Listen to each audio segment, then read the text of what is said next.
Throughout the years of Sonic being, Sonic, Sega's track record with remasters and ports have been, yeah, pretty bad. If I'll be honest, I don't think we've ever had a good Sonic remaster.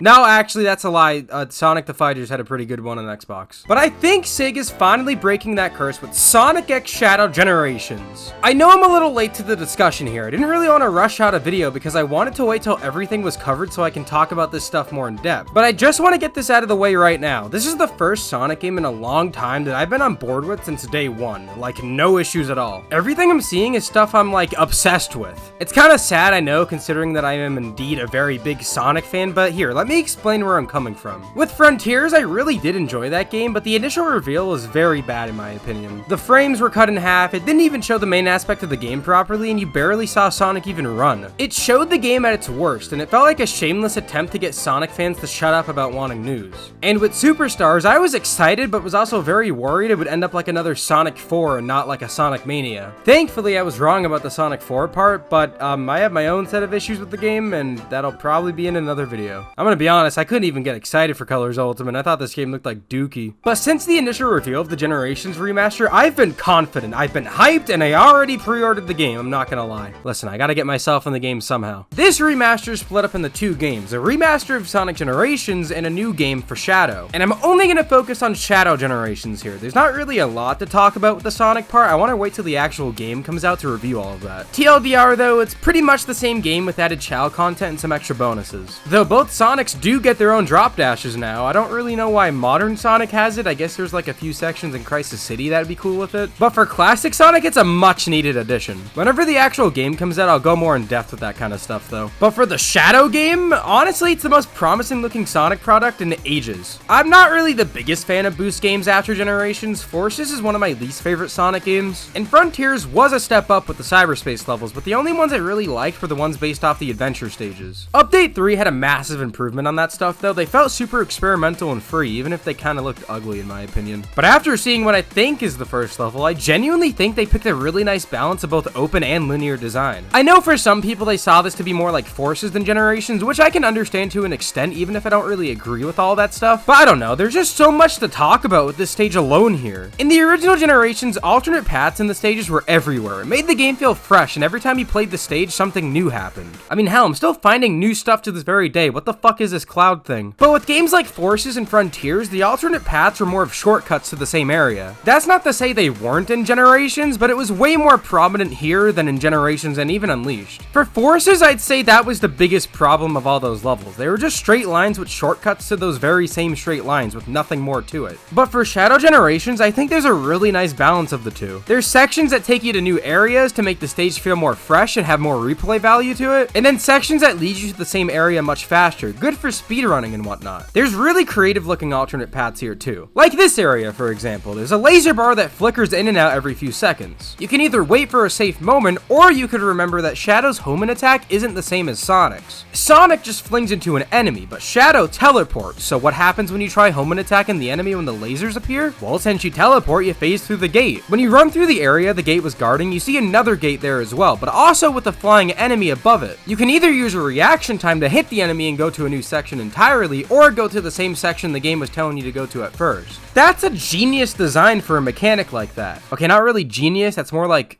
second grade genius, but like, whatever, I'll take those baby steps. This takes the older QuickTime reactions from those older boost games like Unleashed and Generations. You never really saw that stuff in Forces or Frontiers. It's the little stuff like this that makes me super excited for the potential of these levels. And yes, you could argue that Forces thing about the part near the end of the stage where you just go through a straight line, Forces was full of that stuff. And I do see why you can think that, and I admit, that was what my thought was on my first watch too. But I think it's a little different here. It feels more like a parallel to Sonic's first level in Generations. At the end of Green Hill Act 2, it consisted of the same thing, a hallway. Only difference with Shadow is the big emphasis on the story here. You can tell that the story in Shadow Generations is going to be a bigger focus than on Sonic Generations. I think when you have small moments like these where the story can carry more value to it, it's not much of a problem as it is in Forces where nothing is happening at all. Should they do this all the time? No, of course not. What the fuck? As long as they don't do that stuff all the time and use it as an excuse for actual level design, it's fine, I think. That was one of my main big problems with Force's level design. There's moments where you're going through hallways and nothing happens. And besides, the visuals here in the lead up are just pure eye candy to look at. Speaking of visuals, this game is visually fantastic. With Frontiers, while the game can look very pretty at times, I think one of its biggest flaws is not having a strong art style. Okay, I'm gonna be honest, I kinda hate how Frontiers looks graphically, for both cyberspace and the open zones. I'll get to the open zones later because you can compare that to something more in line with it from this game, but the cyberspace stages are kinda gross looking. I'd say even compared to Forces, the game's art style is really meh. I get what they were going for with these, but I don't know. But in Shadow Generations, there's way more of a stronger art style to it. Maybe that has to do with them like not reusing any assets at all here, but whatever, it's amazing to look at. I think they handle the more cyber-corrupted world thing way better than cyberspace. You even get to interact with pieces of the corrupted world, like sliding down glitched buildings and whatnot. And yeah, maybe that's because these are just next-gen versions of stages from prior games, as well as being from games that had a much more stronger art direction than the new ones. But in all fairness, you can use that same exact excuse for cyberspace. Tell me, which one looks better here? And then tell me which one looks better here.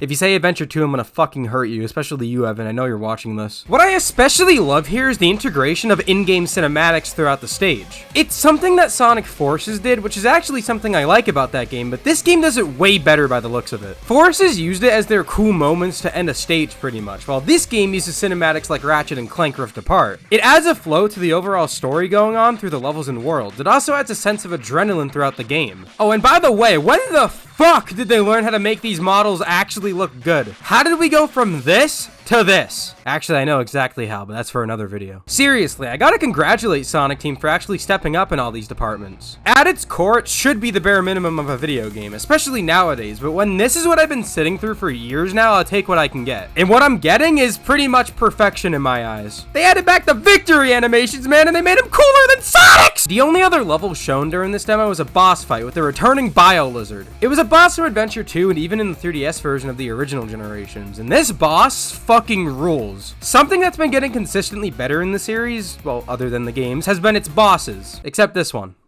It's actually funny how this game set a standard for the worst bosses of all time. My friend here tried correcting me saying Heroes has worse bosses, but at the very least, those bosses can end in like a minute. And at the very least, the game didn't have these pieces of shit. Sonic games since Sonic 1 up until recently have always had pretty lame bosses, saving the best ones for last, aka the Supersonic fights. They usually stuck to the same jump on the head 8 times thing, or the adventure games where you just home and attack 8 times, or the boost games where it's usually just an endless runner. The only exceptions I can think of here until Frontiers was the Chaos boss from Generations using actual level design as a way to reach chaos, and most of the Werehog fights, which stray away from the normal Sonic boss pattern, using more God of War-like design. That's about it though, but in Frontiers they decided to make some of the coolest bosses in the whole franchise. Using mechanics you learn throughout the game as Super Sonic to take down colossal sized enemies that lurk throughout the maps of the game, that's pretty damn awesome in my opinion. My only critique with those, however, was that they kind of relied on more spectacle than gameplay. Wyvern is literally nothing but holding down the block button and then hitting them sometimes. Sure, they all visually look amazing, especially the newly added final boss of the game, but when you take away all the cool cutscenes and whatnot, what's left to them? That's where the new Biolizard shines. It provides a very well-rounded mix of both gameplay and spectacle. There's different phases that treat the boss more than just, oh, the same boss, but don't dodge the lasers in the sky. There's actual variety to each phase, like when the Biolizard gains wings and flings itself to the wall, shooting purple orbs at you. There's even some cool challenge to it as well. If you don't throw the Chaos Spheres at him in time, he sends a barrage of nearly unmissable orbs at you. It's trying to teach you to take as much health down as fast as you can, or else you'll reach to a point where you lose all your rings and be forced to restart the boss. It's simple stuff like this that just makes it way better. There's more influence in what you're actually doing here without getting rid of the spectacle to it. And honestly, I'd say this even triumphs the original Biolizard boss. That's not really saying much here though, you're just going left and right there. Also, it's good that we can get non-supersonic bosses like that. Keep doing that, please. I actually beg of you, Sonic Team, please. This demo is really promising. Dare I say it's good? First impressions are a very important thing here, especially for a Sonic game. Because of the stuff like the IGN footage of Frontiers, it's been very scary to see new footage of a Sonic game. But thankfully, it seems like they actually did a pretty good job at showing all this stuff here. I mean, the HD footage they gave is actually kind of awful, like, holy fuck, just boost! There's a few things here that I didn't go over, like for example, the Chaos Control power. It lets you stop time and make extra paths for you. It's a really cool idea, letting the player make their own alternate paths for the stage. It kinda reminds me of the time stop dropping mask from Crash 4. I'm not too sure on how well they're going to use it here, but it looks like a really cool gimmick that doesn't mess with the stage's flow. Aside from the demo, there's some really promising news about the game as well. Like, for example, the open zone formula from Sonic Frontiers is returning here. We're going to get a big hub world based off the original generation's white space, and I just want to clarify this right now. These two pictures alone make these open zones look like dog shit visually. We have actual platforms that match the aesthetic of the world, and it's not just a Roblox obby. There's rails that are integrated into the world and look natural to it. They even fixed the poppin'! This is shit Mario did like 23 years ago, by the way. I'm really glad they took that extra push to make this game visually outstanding. With Frontiers, I really do understand why it looked like that. The series was at a standstill and the budget was not very great. It was like pretty much just like 2 dimes at a piece of lint. So I'm really glad they put all their focus into the gameplay and tried to make the formula nice instead of making a visually good looking game, but ultimately a game that looks like a 3D platformer made for the leapfrog. Since they have a working formula here, they can take what worked and refine it. And thankfully, they're doing a pretty good job at that. Take out what people didn't like about the previous game and bring stuff that people wanted. It makes me so excited to see what the next mainline Sonic game is gonna look like. Because I just want to remind you, this is a spin-off game packaged with a remaster. If they can do this here, just imagine what they're cooking for the inevitable Frontiers 2. The level choices they're picking so far are fantastic too. Final Rush, Shadow's last stage in SA2 as his first stage here. Bullet Train, a level from Heroes that kicked off the whole Shadow and Android thing. Fucking Kingdom Valley from Sonic 06. Are you kidding me? That's amazing! Also, I just want to let you guys know, this is the stage where he met Mephiles in 06, and with the theme of returning levels and bosses,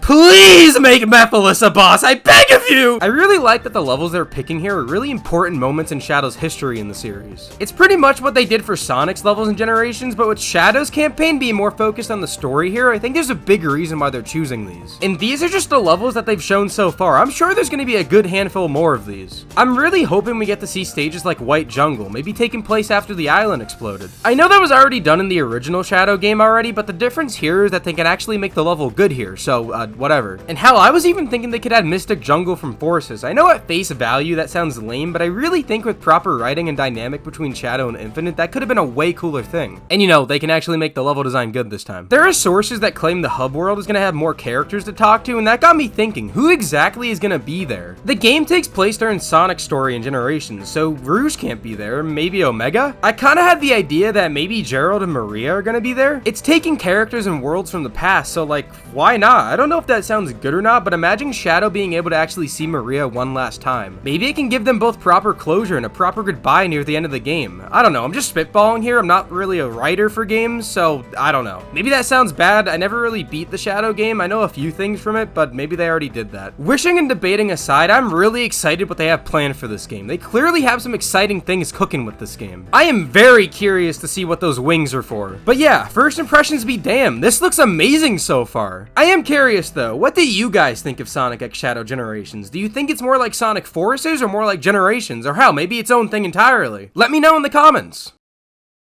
I don't have a good end to this video. You can hear my AC in the background. Bye.